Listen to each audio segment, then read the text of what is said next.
Coming next on stage is someone that has been in the juice industry before juicing was cool. He founded Naked Juice in the 1980s, which was later acquired by PepsiCo.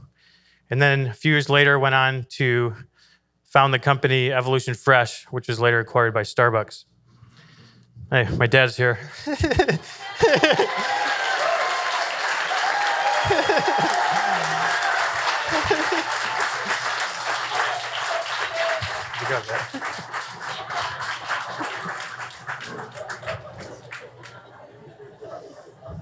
The inventor of the commercial cold press, right here.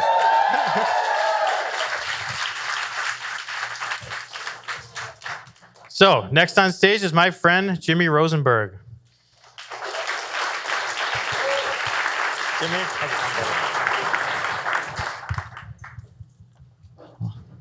Hello. Wow, JuiceCon, pretty cool.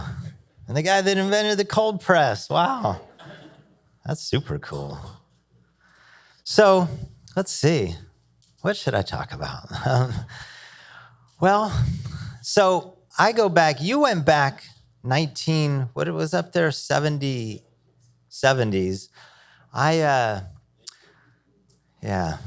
First thing was naked, but that's a whole story in itself. I was driving on this Pacific Coast Highway out here, and I was home from college and did not graduate, but I was home from college and trying to figure out what to do that summer to make some money. And the idea just came to me, hey, why don't I walk the beaches of Venice Beach up and down and make juice at home and sell it on the beach? And so that's what I did. And I can't tell you why that idea came to me because I have no clue. But I would run down to the local produce market and get some strawberries, some bananas, and orange juice. And I made a strawberry banana smoothie. And I also got some apples, and I made a fresh pressed apple juice. And we had to leave. I live in Los Angeles in Topanga Canyon, and we had to leave our home last night because of the fires. And so I stayed at my mom's house, and so I kind of remember that's where this summer where I was making this cold pressed juice. Didn't call it that then, but made this juice and, this strawberry banana smoothie and this apple juice, and we'd run down, I'd put it into jugs, get it cold, put it into a cooler, run down to the beach, have my backpack on, walk up and down the beach, and yelled out, strawberry banana smoothie, fresh pressed apple juice. And amazingly enough, people found to come here. People bought the juices, and they actually really liked them, and I had a great time selling them. And so summer came to an end, and I said, I really like making juice. And this was in 1983, so before many of you were born, of course. And summer came to an end, and I said, I love making juice. What could be next here? How to take the very next step. And I always have this metaphor of a kind of a lantern, like when you're carrying a lantern and it only illuminates right what's in front of you, then it's not too far out. What a great metaphor for how do we take the very next step. And you don't need to know too far out there. It's just, it comes to you, that inner wisdom, that inner inspiration. I mean, it just comes, just like I ended the summer and I didn't have a business plan. I just loved making juice, and there was some, great inspiration in there, and I loved how it made me feel. And so I decided I would rent the back of a restaurant just down the way here when they were closed at night. You know, it was really dirty. It was not a very clean place. And we did not have refrigerated trucks. And we didn't really have a great way to cool the juice down. But we made juice anyway. And they were closed. We went in there. We would drive a beat up old Ford white pickup truck up to the orange groves, buy a bunch of oranges, go down to the LA produce market and buy fruits and vegetables.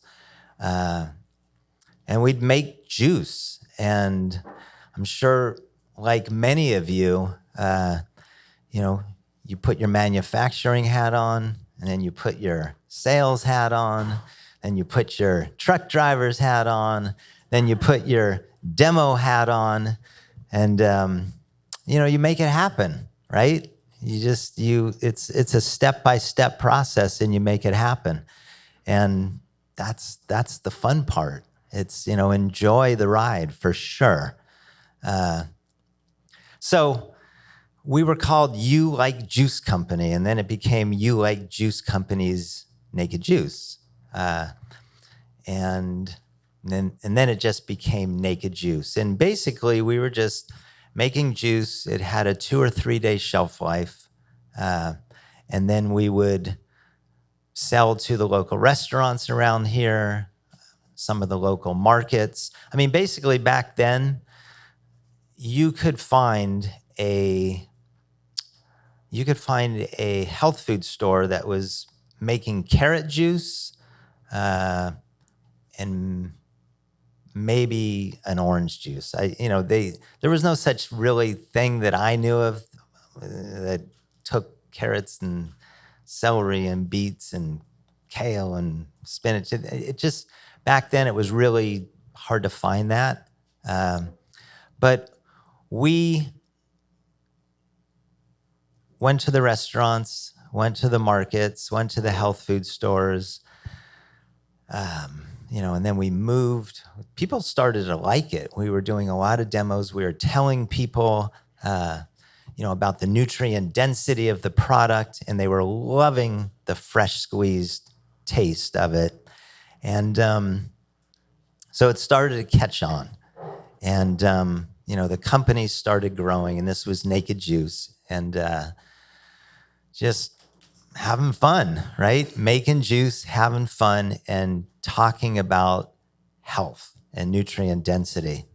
And, this kind of brings up a point for me. I was just in, I'm still, even though I sold Evolution Fresh probably 8 years ago now, I'm still with the company.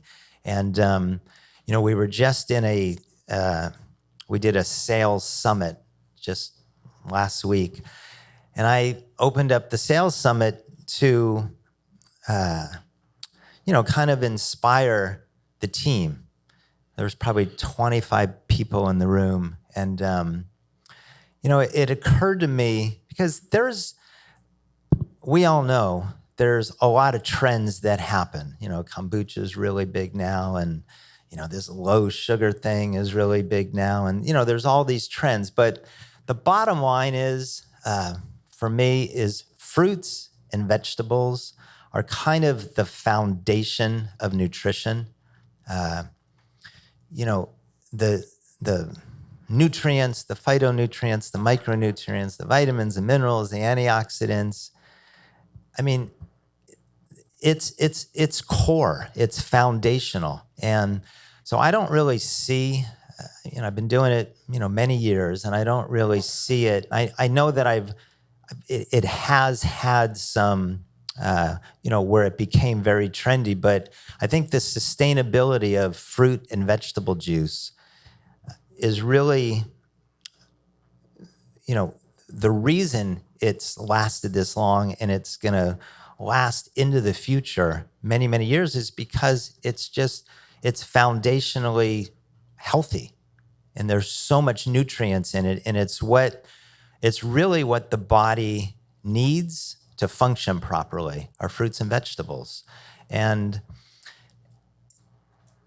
And there's discussion around sugar that's, coming from these beautiful fruits and vegetables. And I would love to have the discussion, but I certainly don't think the sugar coming from fruits and vegetables have any negative effect at all, unless you don't have a healthy metabolism. But for me, that sugar that's in fruits and vegetables is the preferred food source, energy source of the body.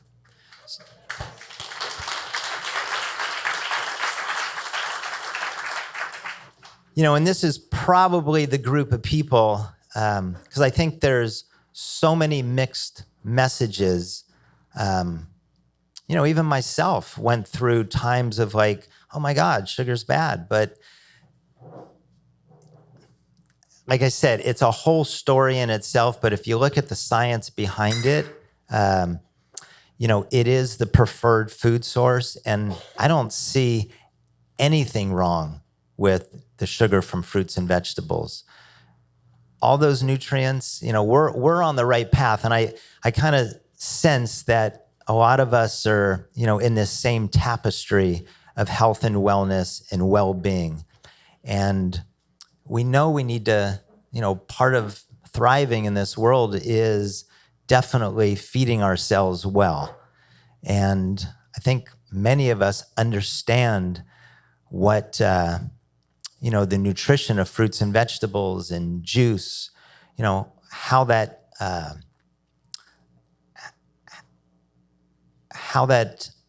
really kind of, it's foundational. I used that word before. It's a foundational choice that I make every day. I mean, I wake up every morning and make myself an amazing, smoothie, and it's got all the nutrients, and it keeps me going until probably 2:00 in the afternoon. And I've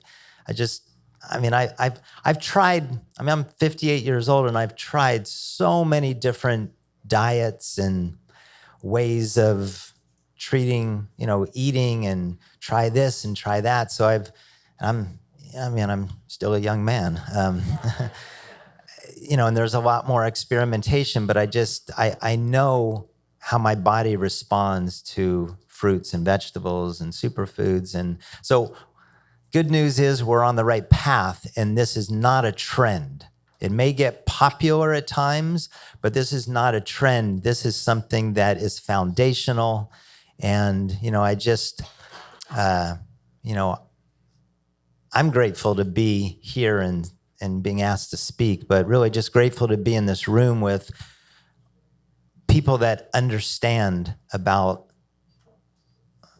nutrition and health and wellness and well-being and what contributes to that. So thanks. Yeah.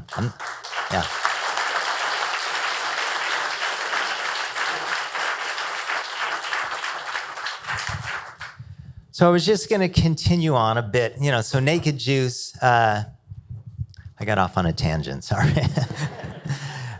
Naked Juice, we were here, we were doing our thing, we were selling to restaurants and hotels and markets, and then it started to expand. People started to understand when we were in the supermarkets. Basically it was, if I look at the history of juice, at some point there was fresh squeezed juice, I suppose. Somebody plucked an orange from a tree or took an apple and started pressing, but very, very, for obviously economic reasons, there was, frozen juice was big, juice concentrate was big. And then, yes, as we saw, then there was Naked Juice in Odwalla. And we were actually, I didn't know about Odwalla. They were doing their thing in Northern California while Naked Juice was doing our thing in Southern California. But we were doing a lot of the same things. We were making raw juice. We were learning every step of the way. We had little small production facilities and homemade juice equipment, and then good companies like Good Nature came along and helped us. But it was quite a journey of figuring out how to grow and not compromising quality a bit. So my passion was, and still is, amazingly enough, is it hasn't changed. You know, when I made that first those first juices that I sold on the beach, those were raw, fresh squeezed juice. And it's like I tried that juice, and for me, the bar was set. And it's, you know, it's like, I'm sure many of you, that just like it's your passion of making juice and having nutrient dense, my bar was set. So when we grew it, and we grew a lot over time, but I was never willing to compromise quality. It wasn't part of the equation. So things were, I would say, fairly easy, you know, when you're, but you get challenged all the time in how to take the next step. You get, and it's part of life, right? We get challenged all the time. Where are we going next? That little lantern, the next step. And I think plenty of times I would just get quiet and really just that inspiration, that wisdom would come through, and I would know what to do. Because I really didn't have, I mean, this is amazing, JuiceCon, where people can get up and you can ask questions and you can ask people, but it's still, even though, you know, even if you guys asked me questions and I told you what I did, I can promise you your own path, your own journey is going to come from your own inner wisdom and your own inner inspiration. No doubt about it. I mean, you can learn from others, but what's beautiful and the whole fun of the ride is you're making your own decisions.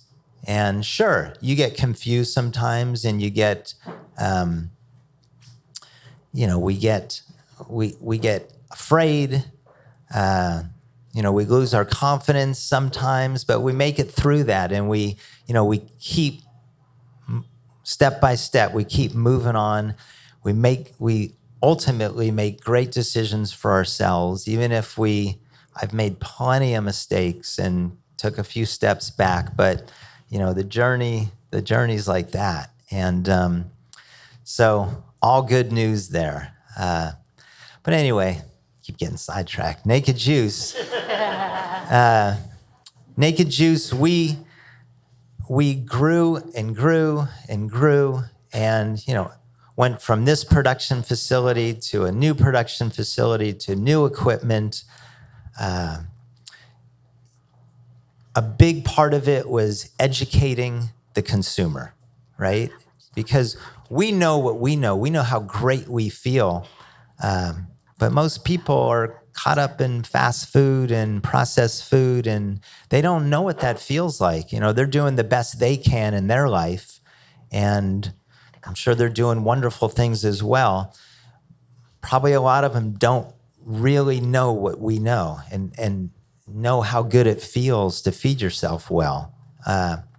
So at Naked Juice, I used to do a lot of demos and talk to a lot of people, and that was probably, you know, one of my favorite things to do. And as we educated more people and got them to understand, and you know, of course, they tasted the product. And when you have a cold pressed, you know, fresh squeezed, it was called back then, fresh squeezed juice, it tasted so different. We went up, when we got into the markets, all that was really on the shelf was Minute Maid or Tropicana, you know, frozen stuff from concentrate. So it was pretty simple. I mean, I didn't have all this competition back then. You know, we were the new, people didn't even know what we were doing. I mean, we went into the supermarket and they were like, you know, what is this? But then you just give them a taste and like, oh, you know, this tastes like the fruit or vegetable that you say is in there. And they would get excited. The buyers would get excited. You know, it cost a little more money. They would make a little more money. So there was, as you all know, there's so many pieces of the growth curve. But the good news is Naked Juice, we grew and grew. And then there was one day Chiquita Banana came to me because the owner's son, who was into health at the time, he came to my office. And we were down in South Central LA where our juice plant was. And, he said he was coming. He came and he's like, writes me out this big check and throws it on my desk. And he says, I want to be your partner. And I said, at the time, I said, we're not interested right now. And he goes, all right, I'm going to follow you guys for a year. And so he came back in a year. And of course, I started to understand to grow is not so easy. It takes a lot of, it takes the basics. It takes the full-on inspiration and, commitment of every day working hard and, of course, loving what you're doing. But it also, I was realizing it took money. And, we didn't have a lot. And everything was always going back into the business, which was great. And so the next time he came, I was like, okay, let's make a deal. And he was, don't worry, we're just going to fund your dreams here. And, but about 6 months after we were partners,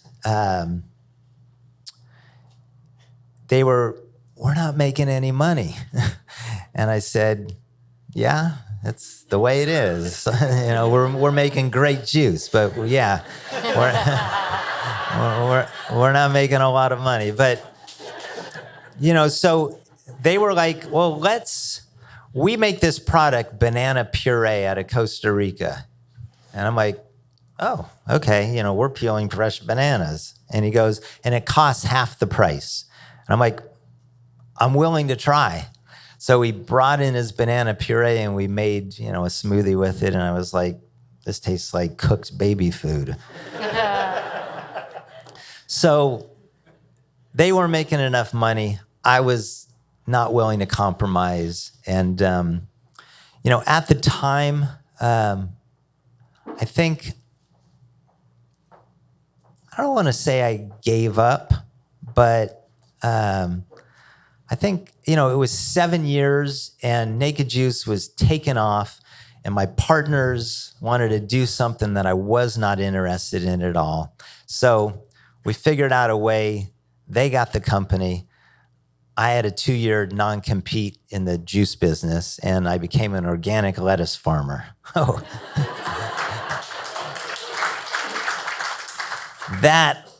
Now I understand what it's like. The farmers that we buy direct from, that's incredible to be an organic farmer. But so I stayed out for 2 years. I was on the sidelines. I better speed up here. How much time do we have left? Yeah, we're gonna run in. But I didn't even get to Evolution Fresh. Oh my God! So let me just. Have I been talking for? I have 10 minutes. Okay, so. Real quick, I got back in the juice business, started Evolution Fresh. There's so much history in this business. I'm sorry that it's taken this long for me to tell you about it. But soon enough, I was in a meeting with a Costco buyer, and he was like, you're this crazy, emphatical, quality juice guy. Do you know about this process called high pressure processing? We use it, one of our vendors use it for avocado pulp. I was like, no, I never heard about it. So long story short, we took some of our raw juices and we went up to this company and we put this bottle through this machine and I couldn't tell the difference, taste-wise. And that's what drove a lot of my decisions my people were fooling me. They're like, here's the raw juice, here's this, which one is it? And I couldn't tell. So we were one of the first ones to buy, this was probably 10 years ago, we bought this HPP machine, we brought it in, took us about a year to figure things out. And, Evolution Fresh became a we called it, that's when we started calling it cold pressed. We became a cold pressed juice company that went from, I think, about a 15-day code life to about a 45-day code life. So I was like, wow, it can taste just as good. I did as much research as I could on enzymes and nutrients and saw that, I knew, hey, the best thing is you have your own organic garden outside and you cut down your produce and make your juice and drink it right away. But I think, this cold pressing method with HPP, was probably the next best thing to be able to share it with the country. So we just got busy, and Evolution Fresh was on a new journey of figuring out we created a new category, which we considered a new category because there was basically, back then there was Naked and Odwalla doing, they called it super premium juice, but it was pasteurized juice, with natural flavors and on and on and on. And that's not what I wanted to do. So we were doing what we called cold pressed juice, HPP, cold pressed juice, and educating people. And we still know that people don't know what it is. People think that Naked Juice is this, great product that's nutrient dense, but there's cold pressed juice, and this we're still trying to educate people. So this is how we come together, and I think this is what I love about JuiceCon is that we get to come together and figure out how do we educate people, and how do we tell people about sugar and nutrient densities and fruits and vegetables. It's probably this group that gets to come together and do this. So, and then Starbucks bought the company, and another guy came to me and said, "I'm going to fund your dreams." But this Howard Schultz, this one, I even thought, he really means what he says. And, we built $100 million juicery. And I've been from, the back of a restaurant, dirty place to, the next to this. I don't want to sound like I'm above anybody here because, I'd like to go into every one of your juice plants, no matter what it looks like. And I would be, humbled and grateful for being there. Just happens to be, we got a lot of money to build a facility, and, and got to hire great people. And, we're still challenged every day to figure out how to not compromise our product and to share it with more people and to get direct produce from the farms and keep it fresh and keep it cold and keep it clean, and to innovate and to deal with, popular belief and re-education. So I'm not doing anything different than any of you are doing, I don't believe, because I think that you're all probably, as educated or as passionate around health and wellness. And so anyway, I would like to open it up. I probably don't have much time left, but if anybody has a question that like to throw out to me, I think you need a mic. I just wanted to ask you, briefly mentioned the low sugar debate that's raging. And I was wondering it feels like more than just internet chat. Sometimes it feels like a subtle or not so subtle attack on juicing as a whole. And I was wondering if you have any thoughts on whether we should have a more unified response, or whether we should ignore it or address it, or how you feel about that. Well, I would love if this group came together and we created,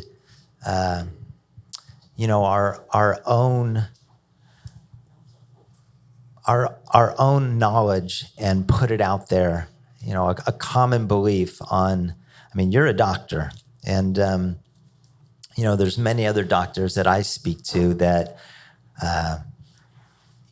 have made me believe, through the, science, that sugar that's in fruits and vegetables, like I said earlier, is the primary food source that our body thrives on. So we have a lot of work to do to come together and to overcome this popular belief that's a misunderstanding of science.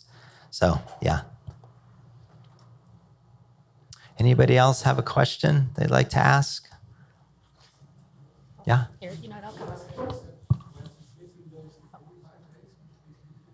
Yeah, we went from, the question was, we went from 15 days to 45 days, and what does that mean? Well, we were making juice and we didn't have high pressure processing. So once we made the switch to high pressure processing, we got our code life up to 45 days at the time. Oh, 15 days before, that's a whole story in itself. We were forced to flash pasteurize at some point in the history of this, but we chose to, instead of buying pre-processed purees that were already heat pasteurized, we did all of our own in-house peeling of banana still and pressing our own juices, and then flash pasteurize at the lowest temperature possible, because it's an FDA mandated law. If you're a wholesaler, you're selling to other companies, which we did. We didn't have juice bars. So we had a 15-day code life from that manufacturing to, then we went to HPP. Yeah. Yes. Hey. So for a time, did your company have a couple juice bar locations, or was it always? Oh, Evolution Fresh? Yeah. Yeah, we What happened there? after Starbucks bought the company, they're big retailers, and so they had this vision that Evolution Fresh would open up a bunch of juice bars, but that didn't happen. So we tried it, but it I wasn't really that involved in it, and it didn't really hit their profit margins that they were interested in rolling out across the country. So, yeah. Thank you. Hi, I'm from Brazil, and I totally can relate to your story. It's the same thing happens to us. And we do have 2 HPP machines down there, and we find very difficult to explain customers why our juices, they went from 3 days to 60 days. Yeah. So how did you face this problem? They don't believe us, like they think we are pasteurizing or doing something bad. Yeah. And that's some of the stuff that we need to overcome. And this is the education process. And I think this is the challenge of being in the fresh industry. That's one hurdle, but there's many other hurdles of what's best and what's nutritionally beneficial. And we had to just educate and give people samples and talk to them about the science of it. And there's not a lot of science that's done on what happens to the nutrients of it. There's been a little bit of research, but not a whole bunch of research. But we found that, a very, very large percentage of the people, just because pasteurized juice is way more popular than cold pressed juice. So, most people don't understand, and it's a creative education process that every company is undertaking, and there's not one way to do it. Yeah. Right. Yes.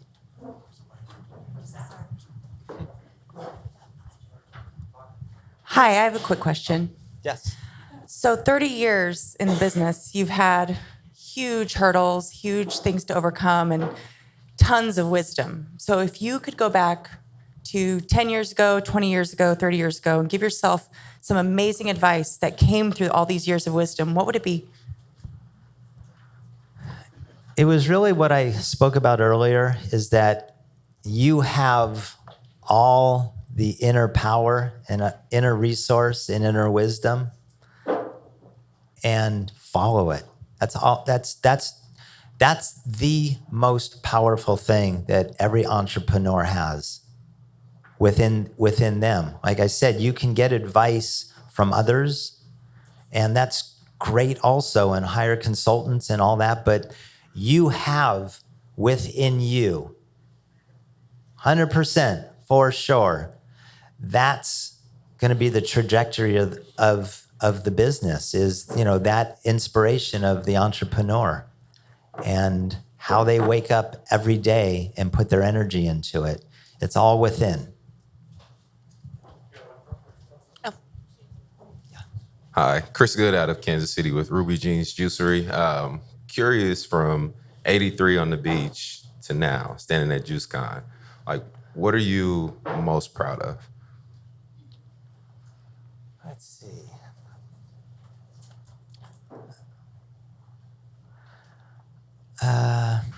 I would say that really what I'm most proud of is that I just stayed with my inner passion and belief. And even though it changes, but I didn't, I didn't get discouraged. I just, I trusted, and I trusted myself. I just kept going, just kept going. And yeah, that's, all the details and successes, or, a couple steps back, that's like, yeah, that's the little details of it, but it's really, it's that inner inspiration. Yeah. Hey, Jimmy.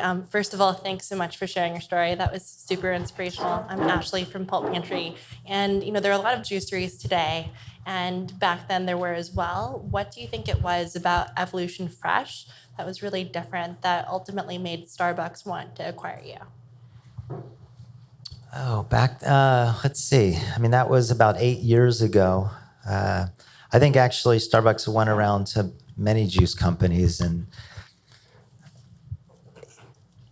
I think when they finally came to us, maybe we were maybe a little bit larger, and we've made a lot more mistakes than anybody else had at the time. And so maybe they liked the idea that we had more experience and from making all these mistakes. And I don't think Starbucks maybe can afford to make a bunch of mistakes, because big company.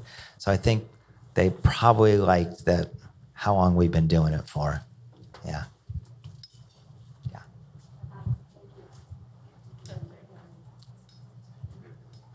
And we got along really well. When I met with Howard Schultz, his wife was in the kitchen making green juice for herself. So we really liked each other. He's why I decided to go forward with it. He's an entrepreneur like us. That man, he's like, I could just, yeah, he grew a very large company, but I didn't see that. I saw this entrepreneur that was passionate about quality. That's what I saw. Whether I wasn't even, I hadn't even been in Starbucks, really. I'm not a coffee drinker, but I could see it in that man's energy and in his soul, what he was, his motive, and it was really based on quality. Yeah. Jimmy, do you have, hi, it's Nina. Oh. Have you done any experimenting with ozone oxidation therapy for preservation with juice? I'm not sure. Yeah, I'm not really sure. There was a few technologies before HPP, and one of them may have been ozone, but I'm forgetting now. I'm sorry. Yeah. Okay.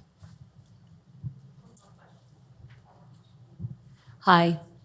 So grateful to be here. Francine, I have Nourish Juice Bar outside of Philadelphia, and we were honored to become a certified B Corporation this past year. And I don't know if anyone is familiar with a B Corporation. Patagonia was the very first one to be a B Corp. there's only about 2,500.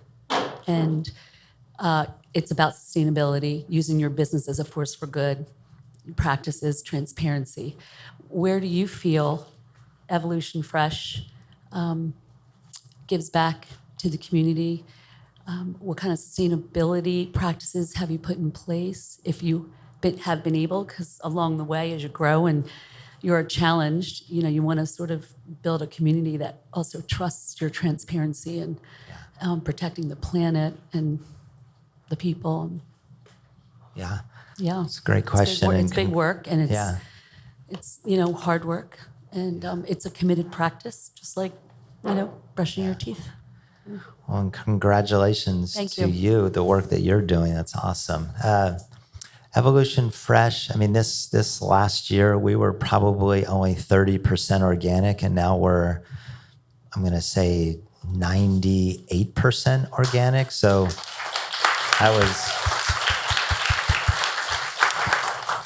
that's a huge one. I'm still every day trying to, even though that we use PET and as much recycled PET as possible, every day trying to think about what is possible for a packaged product that is biodegradable.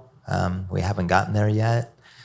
All of our pulp, I think there's a pulp company here today, but yeah, we're figuring, I think they're speaking as well. We're trying to, right now our pulp is used for feed, but we're trying to find new ways to have that be a sustainable product in itself. The plant, the juicery was built with a lot of sustainability in mind. And I think currently, and I don't know, I'm not at the plant, at our juicery often, but we are looking, every step of the way how to be more sustainable for the planet. It's a big responsibility, and we take it to heart. And the other thing we do a lot of, we teach we call them partners. We just launched a program that is state of mind training, which is really contributing to people's well-being inside their own heads. So when they get in good alignment with themselves, they can go out and do great work in the world. So that's a really important piece that we're doing currently. Yeah. I'm sorry.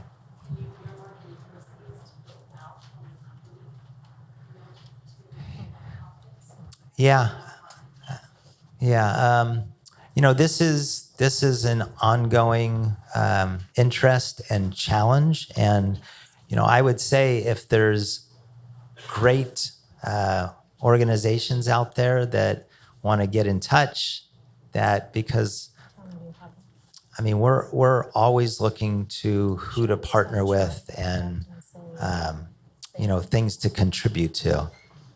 We may seem bigger than we actually are, and we have a ton of money to do whatever, but that's not always the case. But fully understand the responsibility of contributing in a positive way in the world, and that's really important.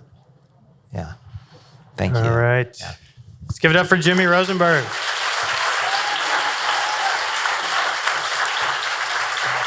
Thank you so much. Yeah.